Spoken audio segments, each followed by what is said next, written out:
Waga FM, la matinale info.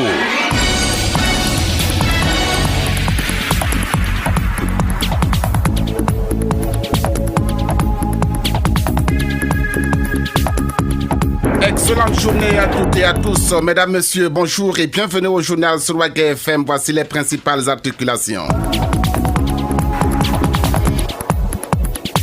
On en sait un peu plus sur l'arrestation de l'homme d'affaires de Burkina Faso, Inoussa Kanazoué. Le procureur prend le tribunal de grande instance de Ouagadougou. L'enquête ayant suivi son cours, les surnommés, excepté le sieur Kanazoué Inoussa, qui s'est opposé ce soir même à son déferment, nous ont été déférés ce jour 24 avril 2017 et le juge d'instruction a été saisi par réquisitoire introductif des faits à eux reprochés en ce qui concerne le faux en écriture de commerce. La dite infraction a consisté dans le cas d'espèces en des écritures inexactes portant sur des actes de commerce aboutissant à une surfacturation. Le faux porte entre autres sur des factures, des déclarations préalables d'importation des pays, des numéros IFU et bien d'autres actes.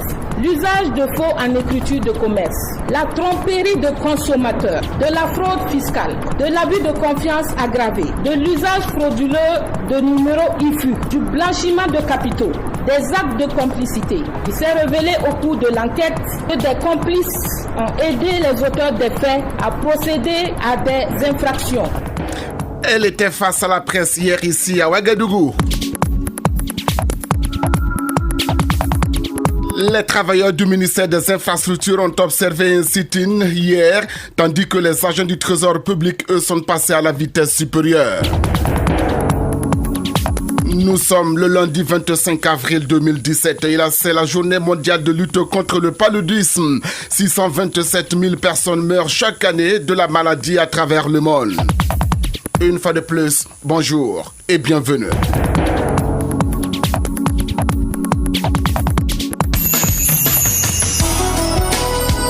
Les infos sur Waga FM, l'actualité nationale.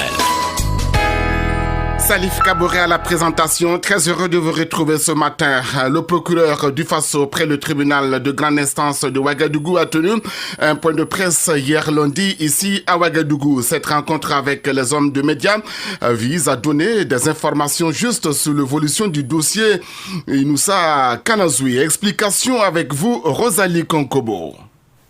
Selon le procureur du Faso près le tribunal de grande instance de Ouagadougou, l'enquête préliminaire ayant donné lieu à l'arrestation de Inoussa Kanazoué et certains de ses collaborateurs évolue. Maïssa Sérémé. L'enquête préliminaire vise à donner une suite aux révélations, de vérifier la réalité des faits et de rassembler des éléments de preuve à charge ou à décharge concernant toute personne pouvant être concernée par cette affaire. C'est ainsi, au vu d'un certain nombre d'éléments à charge, M. Inoussa Kanazoué et certains de ses collaborateurs ont été mis aux arrêts et gardés à vue le mercredi 19 avril 2017. Il s'agit de Kanazoué Inoussa, Tapsoba Poko, Kaboré Seydou, Kaboré T. Herman, Ilboudo Vincent et bien d'autres qui par la suite ont été élargis. Suite à des malaises ressentis par le sieur Kanazoué Inoussa, nous avons autorisé son admission en clinique.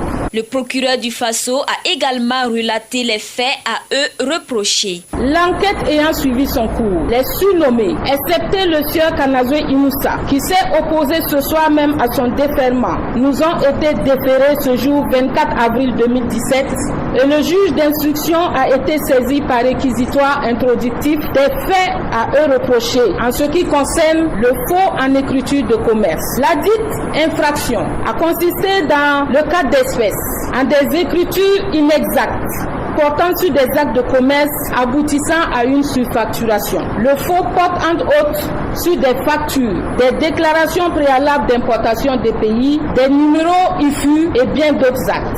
L'usage de faux en écriture de commerce, la tromperie de consommateurs, de la fraude fiscale, de l'abus de confiance aggravé, de l'usage frauduleux de numéros IFU, du blanchiment de capitaux, des actes de complicité. Il s'est révélé au cours de l'enquête que des complices ont aidé les auteurs des faits à procéder à des infractions. Maïssa Sérémé s'est voulue rassurante que le dossier de crimes économiques et de sang ne dorme pas dans les tiroirs. Par ailleurs, elle a encouragé et félicité la police judiciaire pour le travail abattu, particulièrement pour ce dossier. Merci beaucoup Rosalie Konkobo et bonne journée de mardi.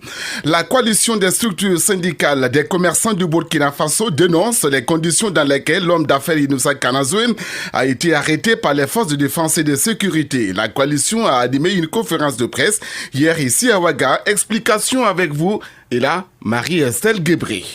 La coalition des structures syndicales et associatives des commerçants du Burkina Faso s'indigne contre la méthode utilisée lors de l'interpellation de l'opérateur économique Inoussa Kanazoué. Moussa Nana, secrétaire général de la Fédération syndicale des commerçants du Burkina Faso. C'est une arrestation qui n'est pas dans ce que nous connaissons. Parce que, comme nous avons dit, de sources bien introduites, le gars n'a pas eu une convocation ou un appel téléphonique et qui n'a pas répondu.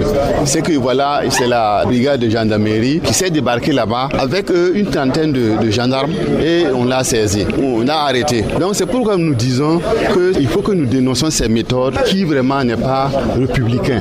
Même si vous voyez, il y a un climat social que nous devons pouvoir préserver ensemble. C'est pourquoi nous avons dit que la méthode là, il faut qu'on change. Même si c'est dans le droit, mais une méthode qui si dans le droit vous avez appliqué avec le social, ça ne va pas faire vraiment une bonne ménage. La coalition estime qu'au regard du climat social déjà délétère, il serait mieux que la justice clarifie cette affaire dans les meilleurs délais afin de préserver la paix sociale au Burkina Faso. Moussa Nana. Le monde économique, il y a plein de problèmes. Si vous avez un problème avec votre partenaire, ça se règle comment? Ça doit se régler même au niveau du tribunal des affaires. Alors, on peut user de certains pouvoirs pour aller arrêter quelqu'un. Je pense que si on va aller dans ce sens, mais est-ce que ce serait pas une vitesse à double vitesse? Cependant que ce que nous savons, l'autre qui a un problème avec lui, il est au dehors. Nous offrons que Madame la procureure. Sinon, ce matin, nous l'avons rencontrée, mais ce qu'elle nous a dit, et nous allons attendre voir si c'est ça. Parce qu'elle a dit que non, que ce n'est pas une plainte, mais c'est eux qui se sont auto-saisis pour l'arrêter. Les membres de la coalition disent être disposés à toute rencontre venant à être initiée par les autorités administratives et judiciaires du Faso. Par ailleurs, ils lancent un appel à tous les acteurs du commerce du Burkina Faso à rester mobilisés pour répondre à tout éventuel mot d'ordre de la coalition. Merci beaucoup Marie-Estelle Guébré. Sur les conditions de l'arrestation de l'homme d'affaires Inoussa Kanazoué, écoutons le capitaine de gendarmerie Yumundia Lompo, c'est lui qui a conduit les opérations. Écoutez-le. Contrairement à ce qui a été entendu, il ne s'agissait pas d'une opération antiterroriste, il ne s'agissait pas d'une arrestation musclée. Contrairement à ce qui a été dit, il ne s'agissait pas d'une mission exécutée par une trentaine d'hommes. La mission a comporté en tout et pour tout 11 éléments, dont 3 officiers de police judiciaire, 2 éléments de la police technique et scientifique pour venir en appoint et une équipe d'intervention légère constituée de 7 éléments. La mission de l'équipe d'intervention légère, ce n'était pas de s'en prendre physiquement à quelqu'un, c'était juste d'assurer l'intégrité des 2 sorties ouest et est du bâtiment. Donc l'interpellation a eu lieu le 19 autour de 15h21 minutes. Nous nous sommes présentés dans les locaux de Canis International. Nous nous sommes présentés. Nous avons demandé à prendre contact avec le directeur général de Canis. Nous avons demandé à prendre contact avec le président directeur général de Canis International. Nous avons demandé à rencontrer également une dame qui était concernée par l'enquête et par chance nous sommes tombés sur le DG Simfaso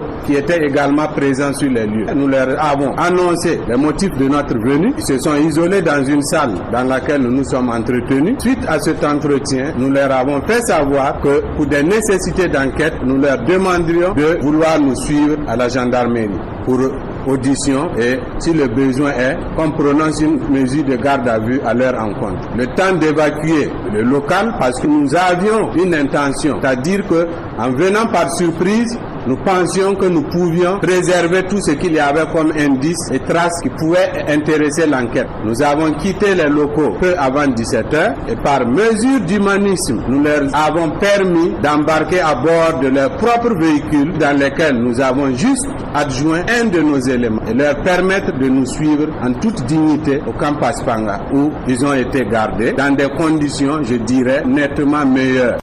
À l'instant, le capitaine de gendarmerie Yumondia Lompo, c'est lui qui a conduit les opérations. Il est 7h passé de 10 minutes ici à Radio Waga FM.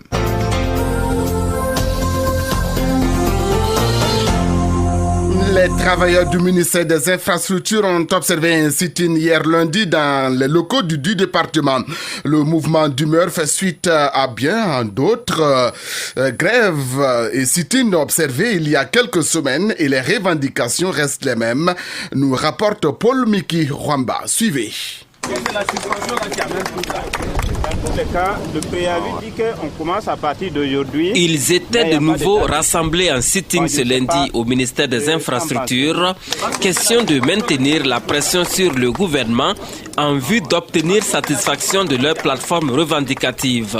Ces agents du ministère des Infrastructures expriment ainsi leur mécontentement pour la énième fois en quelques mois et les revendications n'ont pas changé. Le syndicat dénonce une mauvaise gestion administrative et financière du département des infrastructures. Mbi Yameogo, secrétaire général de la sous-section infrastructure du syndicat. Sur le plan des marchés, nous dénonçons en fait les pratiques qui se passent. Je vous dis actuellement sur le projet de 1000 km de pistes, il y a des rubriques là-bas de gré à gré d'une valeur de plus de 3 milliards. Le ministère vient de signer un contrat de gré à gré avec l'AGETIP d'un montant de 760 millions. Alors que si vous prenez par exemple le cas de l'AGETIP, le même travail qui s'est exécuté pour le 11 décembre de Kaya, le 11 décembre de Dédougou, a coûté tout au plus 500 millions. Mais voici qu'on vient de signer en fait le même contrat qui devrait coûter moins cher en fait à 760 millions. Les travailleurs mécontents et visiblement déterminés à en découdre avec ce qu'ils appellent les mauvaises pratiques au ministère des Infrastructures s'insurgent également contre une supposée mainmise des entreprises étrangères sur les marchés publics au Burkina. Ils exigent aussi l'opérationnalisation du système de motivation des agents tel que proposé par un comité dont le rapport est disponible depuis le 21 février dernier. En l'absence du ministre Éric Bougma, son directeur de cabinet ne cache pas sa surprise de voir le syndicat maintenir son mot d'ordre de sitting en dépit des consensus qui auraient été trouvés en fin de semaine dernière, Siaka Ganou. Le vendredi de 16h jusqu'à 20h, on a eu ensemble une rencontre où on a eu à discuter sur certains points. Et je pense que tous les points qui ont été énoncés pendant cette discussion ont connu des points de consensus. Et le mot d'ordre de grève avait déjà été déposé. Mais on se disait qu'avec les acquis, le syndicat allait revenir sur sa position. Le mouvement d'humeur de ce lundi n'aura été que d'une courte durée car une lettre du ministère invitant le syndicat de nouveau à la table de discussion a réussi à faire baisser la tension. La poursuite ou non du sitting va dépendre des conclusions de la concertation entre les deux parties qui a lieu en principe ce mardi. Merci beaucoup Paul Meki Rwamba et bonne journée. Les agents du Trésor public, eux, sont dans la rue depuis hier lundi 24 avril. Le syndicat autonome des agents du Trésor du Burkina Faso à travers ce mouvement exige la prise en compte de leur plateforme revendicative minimale. L'explication avec Marie-Estelle Guébré. Les agents du Trésor public exigent, à travers ce sitting, la satisfaction de leur plateforme revendicative minimale déposée depuis 2016. Cette plateforme était composée au départ de 32 points et a été réduite à 19 points, dont les plus essentiels sont ici énumérés par Aruna Sawadougo, secrétaire général adjoint de la section locale du Satébé Koulba. L'institution d'un statut autonome pour l'agent du Trésor, l'établissement d'un plan de carrière pour les agents du Trésor et l'opérationnalisation des trésoreries principales dans les 45 provinces de notre pays. Le secrétaire général adjoint met en garde le gouvernement si toutefois un dysfonctionnement se présentait au sein de l'État ou des institutions. Il rassure par ailleurs que des mesures seront prises pour assurer le service minimum. Aruna Sawadgo. Le gouvernement a été prévenu là-dessus pour éviter cette, dysfonctionnement. Mais nous tenons à dire qu'en ce qui concerne le salaire des travailleurs, nous allons prendre les dispositions pour qu'ils soient payés dans les meilleurs délais. Le sitting est prévu pour se tenir du 24 au 26 avril 2017. Les membres du syndicat appellent le gouvernement à se pencher sur leurs préoccupations afin d'éviter de nouvelles revendications. Marie-Estelle Guébry, les 136 policiers radiés suite à la mutinerie de 2011 ont observé un mouvement d'humeur hier lundi. C'était dans la matinée devant le ministère de la Sécurité. Dans une déclaration, ils ont interpellé le président du Faso, Roch-Marc Christian Kaboré, à se saisir de ce dossier afin que justice soit enfin rendue.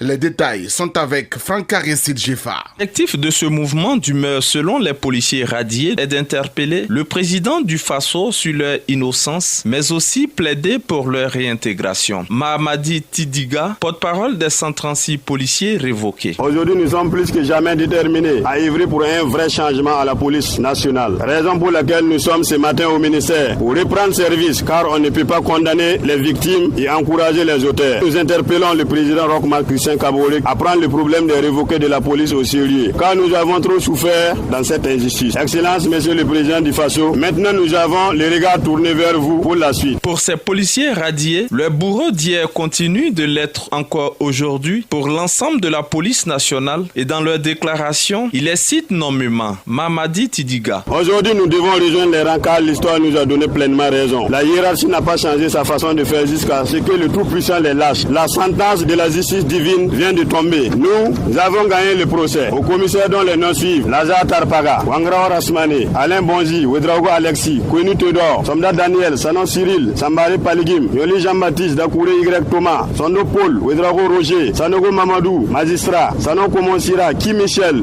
Dougouri Ibrahima, Tiendrebero Eli, Konsebo Tiendrebero Pelagi, Sawadgo Ousseni, Wala Maxime, Yen Gérard, Zongo Laurent, Zongo Roger, Nakro Abdoulaziz, Elvis Compaoré et Marcel Paré. Nous les disons de tout mettre en œuvre pour notre réintégration car ils sont les principaux auteurs. Déterminés à clamer leur innocence à qui veut l'entendre, les policiers radiés ont preuve à l'appui fait certaines révélations. Francis Kinane, chargé à la mobilisation. Vous pouvez que vous avez des raisons, il faut présenter les preuves. Vous avez vu ce qui s'est passé à Dori en 2011. À Dori, il n'y a pas eu de coup de feu, ni mutinerie. Mais 2 éléments ont été radiés. Vous savez pourquoi? Les agents ont effectué une mission de l'Office national d'identité. Et chaque élément devrait émarger 210 000 francs. Au nombre de 2, après mission, 1 mois après, les gars, ils attendent leur argent. Les gars, ils rentrent voir le chef. Nous avons appris que vous avez émargé notre argent. Qu'est-ce que le chef dit? Qui vous a dit? Nous avons appelé. Il a tiré son tiroir, enlevé 20 000 francs. Les gars disent ils ne veulent pas. Entre-temps, on les appelle qu'il y a audition ici au ministère de la Sécurité. Qu'est-ce qui s'est passé à Dori? Ils disent qu'il n'y a pas eu de mutinerie à Dori. Rien. Nous ne savons pas pourquoi vous nous appelez pour des questions de mutinerie. Il y a un commissaire qui les a dit que vous avez des mémoires courtes là. Vous vous rappelez du service payé? Le problème qui se trouve entre votre chef et vous? Vivement que la vérité se sache dans cette affaire afin que les responsabilités soient situées pour un retour définitif de la bonne ambiance au sein de la police nationale. Merci beaucoup Franck Aristide Jeffa. Bientôt 7h19. Vous êtes au journal de Radio Waga FM. L'info, la vraie, en français. Moré, Dioula, l'actualité politique, économique, culturelle et sportive. Des émissions de débat pour mieux comprendre. L'antenne directe.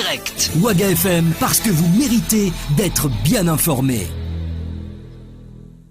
La suite de ce journal, le mouvement pour l'engagement et le réveil citoyen a organisé une conférence de presse hier lundi ici à Ouagadougou pour se prononcer sur la situation nationale en matière de réconciliation nationale, de sécurité et bien d'autres sujets d'actualité. Le point de cette rencontre avec vous, Aimé Sawadogo. Plusieurs points ont fait l'objet de cette présente conférence, à savoir la réconciliation nationale, les récurrentes grèves des syndicats et la situation sur la sécurité nationale. Abdoulaye Yogo, président du mouvement pour l'engagement et le réveil citoyen Merci, nous fait l'économie de son discours. Interpeller la CODER de rester dans la dynamique de la manifestation de la vérité. Et nous pensons qu'il ne faut pas nous amener dans une situation de 2001. Le peuple burkinabé a besoin de savoir ce qui s'est passé. Donc, comme il y a l'ASCRU qui est là, comme structure légalement reconnue par les Burkinabés, nous faisons confiance à l'ASCRU. Nous pensons qu'ils vont se redynamiser pour que nous puissions aller à une vraie réconciliation. Et ensuite, nous avons également abordé la question des grèves. Et nous avons dit que oui, les grèves, c'est vraiment un droit Mais nous pensons que nous demandons aux syndicats là d'aller mollo parce que si on paralyse le pays, comment nous allons avoir les fonds pour financer le PNDS? S'agissant de la sécurité nationale, le mouvement pour l'engagement et le réveil citoyen, tout en saluant l'effort des forces de défense et de sécurité, appelle le ministre de la Sécurité à donner des éclaircissements sur les missions de la police municipale et celles de la police nationale dans les villes, car pour le mouvement, il y a une ambiguïté de service sur le terrain. Abdoulaye Yogo. Ce que la police nationale est en train de faire aujourd'hui, ça veut dire la réglementation de la circulation, le contrôle des pièces là, il faudrait qu'on éclaircisse les gens. Si c'est la police nationale qui doit réglementer la circulation, puis réglementer la circulation et on va envoyer la police nationale sur d'autres missions. Du moment qu'on pose des questions d'effectifs dans les rangs et qu'on envoie un nombre important en ville qui réglemente la circulation, pourtant nous avons une police municipale qui est là qui pourrait faire ce travail. Nous pensons que c'est important. Le mouvement pour l'engagement et le réveil citoyen s'est également prononcé sur la cherté de la vie et les infrastructures routières. De la cherté de la vie, le Merci appelle le ministre du Commerce d'accentuer les contrôles des prix de vente des marchandises et à une organisation du secteur de vente du carburant en lieu et place des courses-poursuites. Merci beaucoup, Aimé Sawadogo.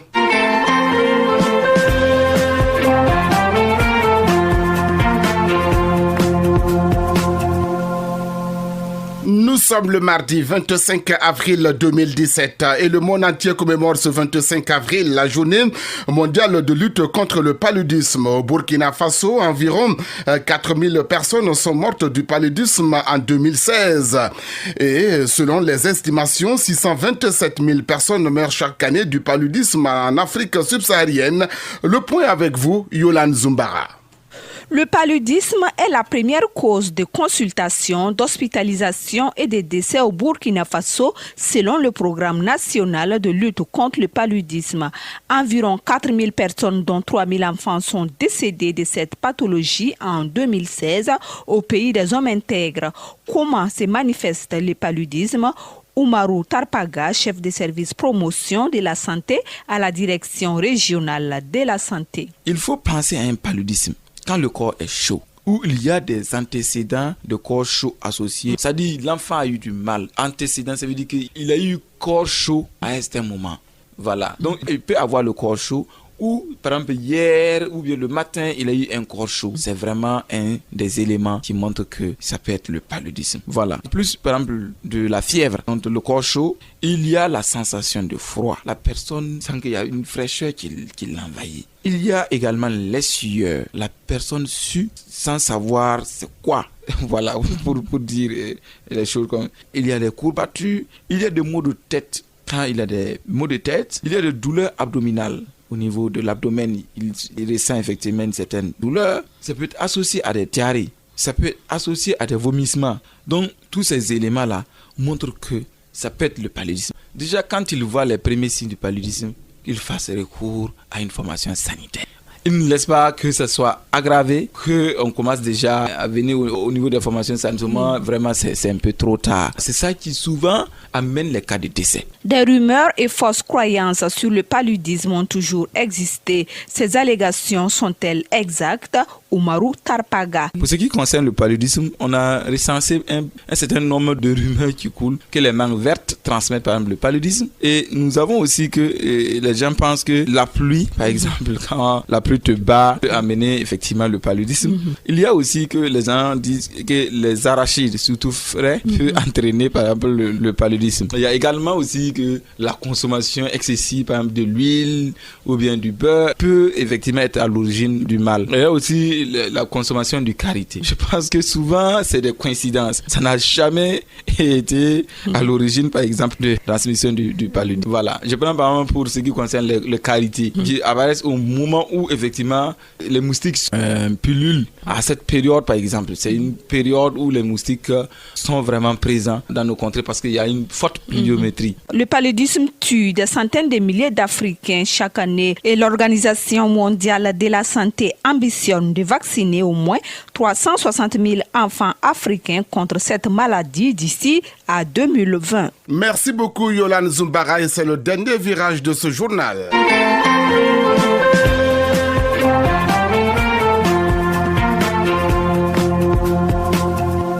Dans le cadre de la première édition du Forum africain des femmes leaders, Harmonic Vision a organisé une journée de dons et de partage au profit des pensionnaires du centre d'Elwende de Sakoula. C'était le samedi dernier en présence du représentant du ministère de la Femme, de la Solidarité nationale et de la Famille, patronne de la cérémonie. Les détails avec Aimé Sawadogo. Changer les mentalités et les idées négatives reçues sur les femmes exclues afin de permettre une insertion sociale de ces dernières. C'est l'objectif visé par cette journée de dons et de partage initiée par Harmonic Vision. Cyril Bado, directeur général de Harmonic Vision, explique davantage l'intérêt de cette journée. Tous et toutes que nous sommes, nous avons des mères, nous avons des frères, nous avons des sœurs. Et ce cas de ces pensionnaires du centre d'Elwende interpelle toute personne qui a un cœur parce que ça n'arrive pas qu'aux autres. Voilà, aujourd'hui c'est elles qui sont ici. Mais demain, ça peut être ma soeur, ça peut être ma femme, ça peut être... Voilà. Donc, c'est pour dire que nous devons être solidaires de ce qui touche en fait aux autres. Aruna Sanouidi, directeur du cabinet du ministre de la Femme, de la Solidarité nationale et de la Famille, représentant son ministre, explique les raisons de sa présence à cette activité. Ce qui concerne les droits de la femme et tout ce qui concerne la question d'exclusion, Madame la ministre de la Femme ne saurait rester en reste. C'est pourquoi elle nous a dépêchés pour que nous puissions venir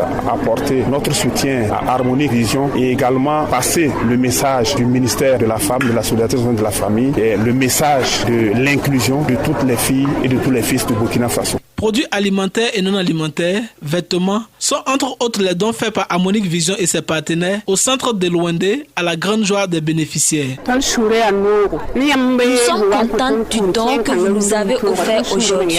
La vie n'est pas facile ici, mais nous sommes fiers de vous et notre souhait est que Dieu exauce vos vœux. Un repas communautaire a été également partagé entre les pensionnaires du centre d'Elwende et les participants. En rappel, le centre d'Elwende de Sakoula, précédemment situé à Tangi, accueille 226 femmes accusées de sorcellerie ou qui ont été chassées de leur localité pour diverses raisons. Merci beaucoup à vous, Aimé Sawadogo, pour toutes ces explications. Et c'est ici que l'on s'arrête pour ce journal. Merci à toutes et à tous de m'avoir suivi. Dans quelques instants, la revue de presse à la clé. La pause commerciale à 45, nous commenterons l'actualité. Nous sommes le mardi 25 avril 2017. Le retour de l'info, c'est à 8h temps universel. Bonne journée à toutes et à tous.